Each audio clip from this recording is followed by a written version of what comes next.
Hello friends, ఈ వీడియోలో మనం ముఖ్యంగా చర్చించాలనుకునే విషయం ఏంటంటే ఈ గేమ్ ఆర్ట్ గురించి. జనరల్గా ఈ గేమ్ ఆర్ట్ అనేది అంటే ఇన్ టర్మ్స్ ఆఫ్ మొబైల్ గేమ్లో మనం ఒక గేమ్ను ఆడుతున్నప్పుడు మీరు గమనిస్తే ఈ క్యారెక్టర్స్ కానీ తర్వాత దీనికి వాడే అసెట్స్, ప్రాప్స్ ఇవన్నీ కూడా చాలా చిన్న చిన్న సైజులో కూడా ఇంకా చెప్పాలంటే ఐసోమెట్రిక్ వ్యూలో కూడా అవి రీడబుల్గా మనకి కనిపించాలి. అప్పుడే అవి మనం చేసిన క్యారెక్టర్స్ కానివ్వండి, బ్యాక్గ్రౌండ్స్ కానివ్వండి, ప్రాప్స్ కానివ్వండి చక్కగా కనిపిస్తాయి. మరి దీనికోసం మన థాట్ ప్రాసెస్ కొద్దిగా డిఫరెంట్గా ఉంటుంది. అంటే ఈ గేమ్కి తయారు చేసే వాటిలో మెయిన్ రూల్ ఏంటంటే ఇవన్నీ బోల్డ్ అండ్ చంకీగా ఉండాలి. అంటే అప్పుడు కానీ మనం ఈ చిన్న మొబైల్ స్క్రీన్లో ఆడుతున్నప్పుడు కూడా ఇవి చక్కగా కనిపిస్తాయి. దానికి ఒక ఎగ్జాంపుల్గా ఈ వీడియోలో నేను ఒక బుష్ని ఈ ప్రిన్సిపల్స్ వాడి చేస్తే అది ఎంత చక్కగా కనిపిస్తుంది అనేది, తర్వాత దాన్ని మనం ఎంత ఫాస్ట్గా చేయొచ్చు అనేది ఈ వీడియోలో నేను స్టెప్ బై స్టెప్ మీకు చూపించాను. ఇక రాబోయే వీడియోలో నేను మరిన్ని గేమ్ రిలేటెడ్ అంటే ఈ క్యారెక్టర్స్ కానివ్వండి, ప్రాప్స్ కానివ్వండి, అసెట్స్ కానివ్వండి, ఇవి ఎంత సింపుల్గా, ఎంత బోల్డ్గా, ఎంత చంకీగా ఈ ఐసోమెట్రిక్ పర్స్పెక్టివ్లో ఎలా చేయాలనేది మనం చూద్దాం. హలో అండి. ఇప్పుడు సింపుల్గా ఒక సర్కిల్ షేప్ తీసుకొని దాంట్లో ఈ గ్రీన్ కలర్ ఫిల్ చేశాను. ఫిల్ చేసిన తర్వాత దానిపైన మరో లేయర్ తీసుకొని మల్టీప్లేలో పెట్టుకొని ఒక డార్క్ టింట్ కింద నుంచి గ్రేడియంట్ అప్లై చేశాను. ఇలా చేయటం వల్ల నాకు ఈ బాల్ షేప్ ఏదైతే ఉందో అది లైట్ అండ్ షేడ్స్లో దానికి మంచి వాల్యూమ్ కనిపించటం మొదలుపెట్టింది. ఇప్పుడు నెక్స్ట్ నేనేం చేస్తున్నానంటే ఈ లాసో టూల్ సెలెక్ట్ చేసుకొని ఈ లాసో టూల్ తోటి యాక్చువల్గా మనం ఈ బుష్ని మొత్తం మనం లాసో టూల్ తోటే డ్రా చేయబోతున్నాం. ఇలా బోర్డర్స్ని లాసో టూల్ తోటి గీసుకొని నేను ఏదైతే గీసానో ఆ ఏరియాని ఇన్వర్స్ చేసి, అంటే కంట్రోల్ షిఫ్ట్ ఐ అంటే మనం లాసో టూల్ తోటి ఏదైతే ఏరియా సెలెక్ట్ చేసుకున్నామో దానికి రివర్స్ ఏరియా సెలెక్ట్ అవుతుంది. అక్కడ నేను ఈ సాఫ్ట్ రౌండ్ బ్రష్ తోటి దానికి డార్క్ షేడ్ యాడ్ చేస్తూ వెళ్తున్నాను. ఎందుకు ఇలా చేస్తున్నానంటే ఎప్పుడైతే మనం ఒక షేప్కి కింద ఇలా లాసో టూల్ తోటి సెలెక్ట్ చేసుకున్న తర్వాత ఈ డార్క్ షేడ్ అప్లై చేస్తే ఆటోమేటిక్గా మనకి పైనున్న షేపు ఎలివేట్ అవుతుంది. అంటే ఈ ఆకులు అనేవి ఇప్పుడు చక్కగా ఎలివేట్ అయ్యి మనకి సేమ్ కలర్లో, అంటే బ్యాక్గ్రౌండ్ ఉన్న కలర్లోనే ఈ కింద డెప్త్ ఇవ్వటం వల్ల, యాడ్ చేయటం వల్ల మనకి మంచి లైవ్లీగా ఈ ఆకులు కనిపించటం మొదలుపెట్టాయి.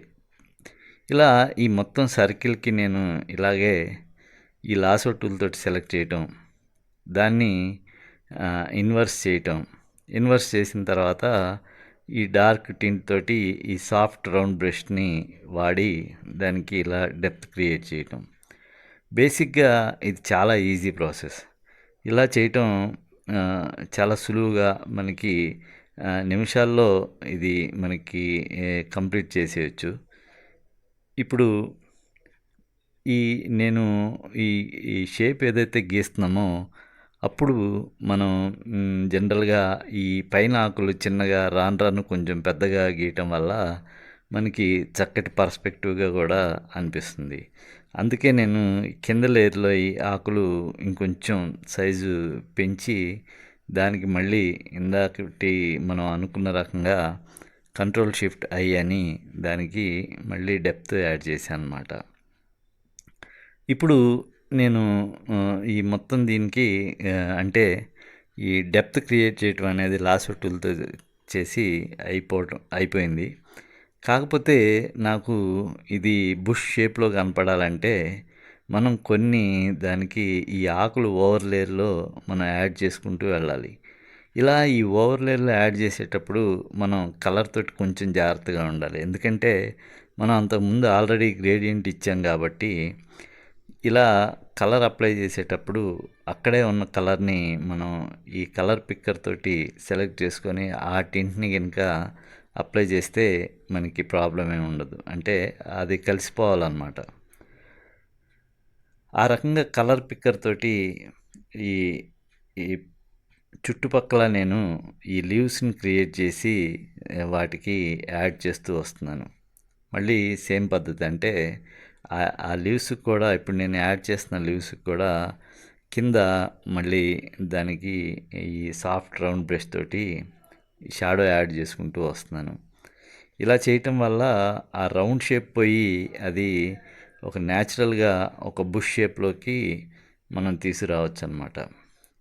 సో ఈ ఈ ప్రాసెస్లో మనకి ఇలా ఈ ఇప్పుడు గీస్తున్న షేప్లో కాకుండా ఈ ఆకుల్ని మనకి ఏ ఆకులు ఎలాంటివైనా మనం డిఫరెంట్ డిఫరెంట్ ఆకులు దీంట్లో మనం ఎక్స్పెరిమెంట్ చేయొచ్చు. అంటే ఈ లాసో టూల్తో గీసే షేప్ని మనం డిఫరెంట్ డిఫరెంట్గా ఎక్స్ప్లోర్ చేయొచ్చు. అయితే ఇలా షేప్ మాత్రం ఎన్ని ఎక్స్పెరిమెంట్లు చేసినా షాడో మాత్రం డెప్త్, తర్వాత గ్రేడియేషన్స్ ఇదే పద్ధతిలో మనం అప్లై చేసుకుంటూ వెళ్తే చాలా ఈజీగా మనం ఈ బుషెస్ని చక్కగా మనం కంప్లీట్ చేయొచ్చు.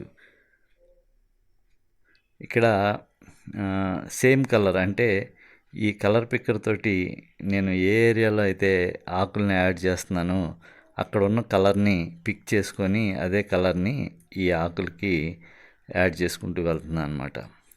ఇప్పుడు మీరు గమనిస్తే ఇది స్లోగా అంటే మనకి ఇంతకు ముందులాగా అది బాల్ షేప్లో కాకుండా ఆల్రెడీ ఒక బుష్ షేప్లో కనిపించడం మొదలైంది. ఇది నేను యాక్చువల్గా అనుకున్న ఎఫెక్టు ఈ రకంగా వచ్చింది. అయితే దీంట్లో మనం గమనిస్తే దీనికి టింటు వాడాం, తర్వాత కింద ఈ డార్క్ వచ్చింది, షాడో లేయర్ ఉంది, కానీ హైలైట్ అనేది మనం ఇంతవరకు ఇవ్వలేదు. సో వన్స్ మనం ఈ షేప్ అంతా అంటే ఈ ఆకులు ఈ చుట్టూ యాడ్ చేసినవి అన్నీ మనం ఓకే అనుకున్న తర్వాత వీటన్నిటినీ మనం మెర్జ్ చేసి ఒక సింగిల్ లేయర్లోకి తీసుకొచ్చి ఆ సింగిల్ లేయర్ని మనం సెలెక్ట్ చేసుకొని దానిపైన మరొక లేయరు తీసుకొని దాంట్లో అంటే దీన్ని స్క్రీన్ మోడ్లో పెట్టుకొని ఈ లైట్ కలర్ దాని మీద నుంచి మనం గ్రేడియేషన్ అప్లై చేస్తే ఈ రకమైన లైటింగ్ మనకి కనిపిస్తుంది. సో చూసారుగా, ఇప్పుడు మనకి చక్కటి లైటింగ్, షేడు అన్నీ మనకి దీంట్లో కనిపిస్తున్నాయి. ఇక మనం చేయవలసిందల్లా ఏంటంటే ఈ కొంచెం కలర్ అడ్జస్ట్మెంట్ చేసుకుంటే ఇక్కడ నేను కొంచెం దీనికి ఎక్స్ట్రాగా గ్రీన్ యాడ్ చేశాను. ఇలా కలర్ అడ్జస్ట్మెంట్ చేసుకున్న తర్వాత ఇది ఇప్పుడు పర్ఫెక్ట్గా ఒక బుష్ షేప్లోకి కనిపించడం మొదలుపెట్టింది. ఇప్పుడు దీన్ని మనం ఏం చేయొచ్చు అంటే ఈ అడ్జస్ట్మెంట్స్ చేసుకున్న తర్వాత ఈ ఓవరాల్ ఈ బుష్ని మనం ఒక లేయర్ కింద సెలెక్ట్ చేసుకొని దీన్ని డూప్లికేట్ చేసుకొని మనం మరిన్ని బుషెస్ దీన్ని కాపీ పేస్ట్లో చేసుకోవచ్చు అన్నమాట. ఇలా ఈ కాపీ పేస్ట్లో చేసిన తర్వాత మనం వీటిని కొంచెం మంచి కంపోజిషన్లో పెట్టుకుంటే ఇది ఒక సింగిల్ బుష్ని వాడి మనం అంటే ఈ తయారు చేసిన ఒక్క బుష్ని చిన్న చిన్న మార్పులు చేయగలిగి ఆకుల షేపులు కొంచెం మార్చి మనం వాటి సైజ్ని స్కేలింగ్ చేసి తర్వాత చిన్నది పెద్దది చేసుకొని చాలా బుషెస్ని ఈ బేస్గా ఉన్న బుష్ని ఆధారంగా తీసుకొని చాలా క్రియేట్ చేసుకోవచ్చు. ఇలా క్రియేట్ చేసుకున్న తర్వాత కొంచెం దీంట్లో అడ్జస్ట్మెంట్స్ అంటే కంపోజిషన్ మనకి నచ్చిన విధంగా కంపోజిషన్ చేసుకొని చూసుకోవచ్చు. ఇక్కడ చూడండి, నేను డిఫరెంట్గా ఇదే బుష్ని వాడి 3 బుషెస్ తయారు చేశాను. మూడిటికి ఇప్పుడు అడ్జస్ట్మెంట్స్ సైజెస్ డిఫరెంట్ పెట్టి వాటి కంపోజ్ చేసుకొని చూస్తున్నాను. వన్స్ నాకు ఈ కంపోజిషన్ ఓకే అనుకున్న తర్వాత నేను నెక్స్ట్ వీటికి కింద ఒక గ్రౌండ్ అంటే జనరల్గా ఈ బుషెస్ అనేవి మన గ్రాస్లో లేదా గ్రీనరీలో కనిపిస్తూ ఉంటాయి. సో కింద నేను ఒక గ్రాస్ ప్యాచ్ అనేది యాడ్ చేశాను. ఇలా ఈ గ్రాస్ ప్యాచ్ యాడ్ చేసిన తర్వాత దీనికి కూడా మనం అంటే ఈ డిఫరెంట్‌గా ఈ లాసో టూల్‌తోటే చిన్న చిన్న ఈ గడ్డిలో ఉండే ఆకులు గానీ, ఈ ప్యాటర్న్స్ గానీ కొన్ని ఈ లాసో టూల్‌తోటి వాటిని కట్ చేసిన లేదా ఇంకొక లేయర్ తీసుకొని ఈ మనం ఆల్రెడీ ఉన్న బుషెస్ మీద ఓవర్‌లాప్‌లో ఇలాంటి ఆకుల షేప్స్ గీస్తే అది మంచి న్యాచురల్‌గా మనకి చూసారుగా ఇక్కడ చిన్న ఆకుల్ని నేను పైన ఒక ఓవర్లాప్ లేయర్లో ఇవి యాడ్ చేశాను.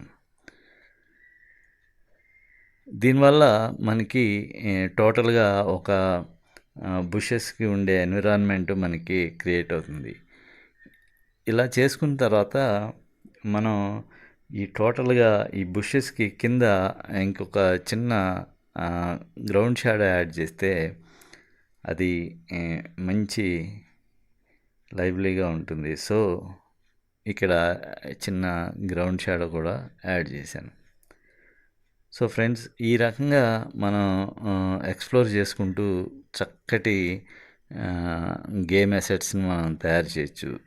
ఇది దీంట్లో ముఖ్యంగా చెప్పొచ్చేదేంటంటే, ఈ మొబైల్ గేమ్‌కి మనం ఎప్పుడు దృష్టిలో పెట్టుకోవాల్సింది ఇవి బోల్డ్ అండ్ చంకీగా ఉండటం అనేది చాలా అవసరం. స్టైలైజ్డ్‌గా, బోల్డ్ అండ్ చంకీగా ఎట్ ద సేమ్ టైమ్ చాలా స్పీడ్‌గా మనం ఈ ప్రాసెస్‌లో ఇలాంటివన్నీ కంప్లీట్ చేయొచ్చు. ఇహ నెక్స్ట్ వీకు మనం ఒక ట్రీని ఎలా గీయాలి, అలాగే రాక్స్‌ని ఎలా గీయాలి ఈ గేమ్ అసెట్స్‌లో ఇవి చూద్దాం. మీరు ఇప్పటికే నా ఛానల్ సబ్స్క్రైబ్ చేసుకొనుంటే మీకు నచ్చితే ఇవి లైక్ చేసి షేర్ చేయండి. ఇవి స్పెషల్‌గా నేను గేమింగ్ కోసం ఒక సిరీస్‌ని ఇది స్టార్ట్ చేసి దీంట్లో గేమ్‌కి సంబంధించినవి యాడ్ చేస్తూ పోతూ ఉంటాను. సో ఫ్రెండ్స్, మీరు మిస్ కాకుండా ఈ గేమ్ సిరీస్‌ని తప్పకుండా చూడండి.